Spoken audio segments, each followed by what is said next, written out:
story with chapter 12 of The Dead Don't Bite.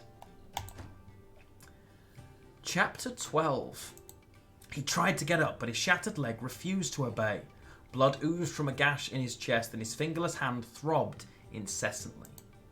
Regis looked at the sergeant beside him, envious. At least he felt nothing anymore. The Witcher was closing in, and the moon danced on a blade of silver. There was only one way.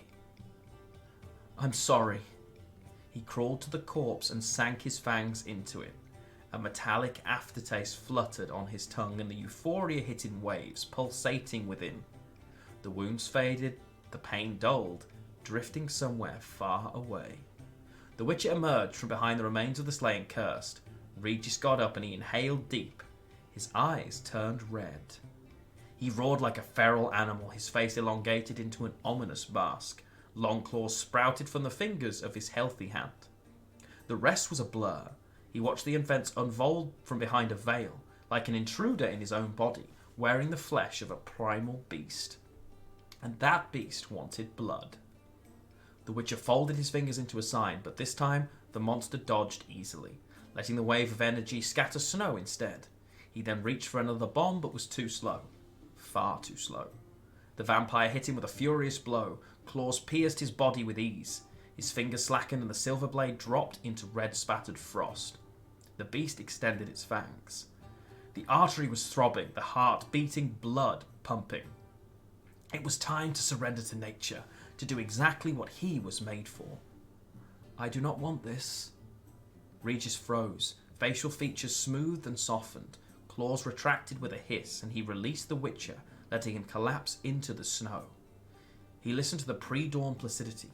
Soon the rhythm of beating blood faded, then disappeared entirely, and he stooped over the hunter, looking deep into his eyes.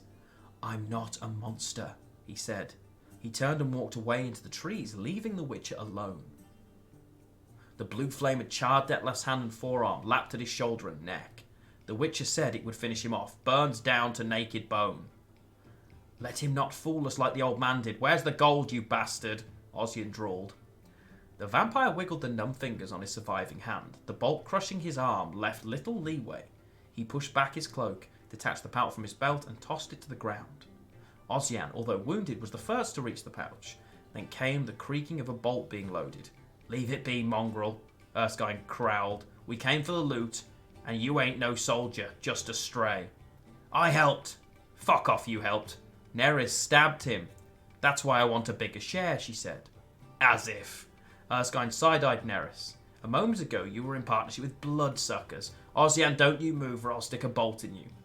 "There are two of us. You can't reload." "Deal with him, Erskine, then we're out of here. Before the Witcher finishes and asks for his share." Erskine snorted. "You're a real snake." "Some's are better divided into two than three." "You want a Witcher snapping at your heels?" Two of us can deal with him."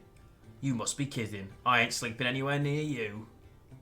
Ossian tried to take advantage of his companion's squabbling and scrambled away through the trees. They caught up with him quickly. Neris tripped him with her leg. He rolled over the frozen ground and fell into a gully. Then their argument started again. Soon, eyes lit up among the trees. They had come in large numbers in response to Detlaff's call. Silently they surrounded the ash tree, a stone's throw from the unaware deserters. Hot saliva dripped from their mouths into the snow as they waited for orders. One of them yanked the bolt with its teeth, freeing Detlaff from the tree. He stretched the stiff fingers on his released hand. With a sickening crunch, he tore the remnant of his arm, consumed with magic, fire, and tossed the dagger-pierced stump onto the ground, letting it sizzle in the snow. He raised his hand, and the creatures of the night trembled in anticipation. The sergeant seemed to know these people best, knew best what they deserved. So Detlaff decided to honour his memory. He unleashed the Dead Eaters. It was snowing at dawn. Detlaff sat alone by the old ash tree as Regis approached, kneeling beside him. Silently they stared at the three bodies fading beneath a blanket of white, gold coins scattered between them. "Those two deserve to be punished," Regis said, but not such a fate. "All of them. All three. They brought it on themselves. Their nature doomed them." "Ah, so you have become an expert in human nature." "Expert, no. but I have learned the truth of it.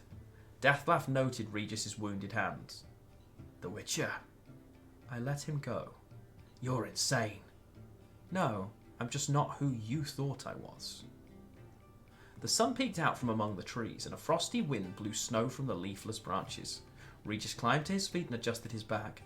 I'm going. Detlaff stared into Neris's glassy eyes. He reached down and took a coin from between her fingers. Go, he said. Live among the humans, among your own. May you not find your end there. And you? What will you do?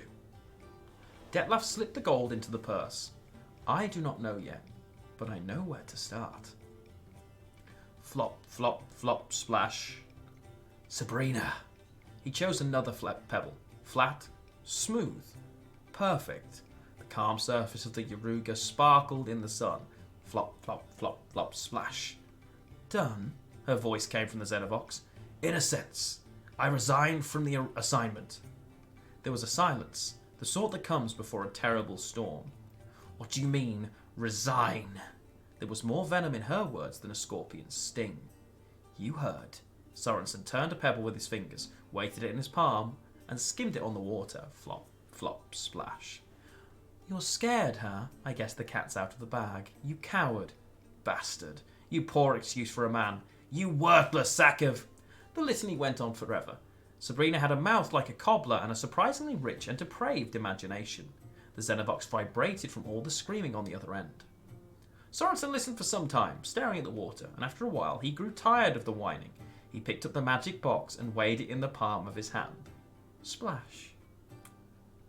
A log broke apart in the hearth, and a pleasant warmth spread across the room. Ain sat down on the furs, pulled her bow. The fiddle sounded wrong. She twisted the pin, tuning the instrument, but before she could play, someone opened the door, and she recognized him immediately. Where's your father? I'm Kagan, and your... comrades. I'm alone. Come in, my lord. Keep warm. The newcomer sat down at the table. He stared into the flames, pondering. Ludka did you well? She has reached the end of her journey. Ain put the instrument down, moved the logs around, and the stranger reached for his belt. The gold you received, it was more than you think. We don't have it anymore. I know. The newcomer unravelled the purse and put 2 coins on the table, and Ain sighed. No, it's not right. You paid us fairly for Ludka. It's not your fault that we lost our gold because of my stupidity. The stranger was silent for a long time. So let's say that this is also fair payment. What for? For the lessons you're giving me right now. He got up and left. Ain stared at the glistening coins. After a moment, she grabbed her sheepskin coat and ran out into the night. Footprints in the snow disappeared after a few steps. The stranger was nowhere to be seen. There was only the chilly wind that whistled among the lonely trees, a foretaste of a long winter.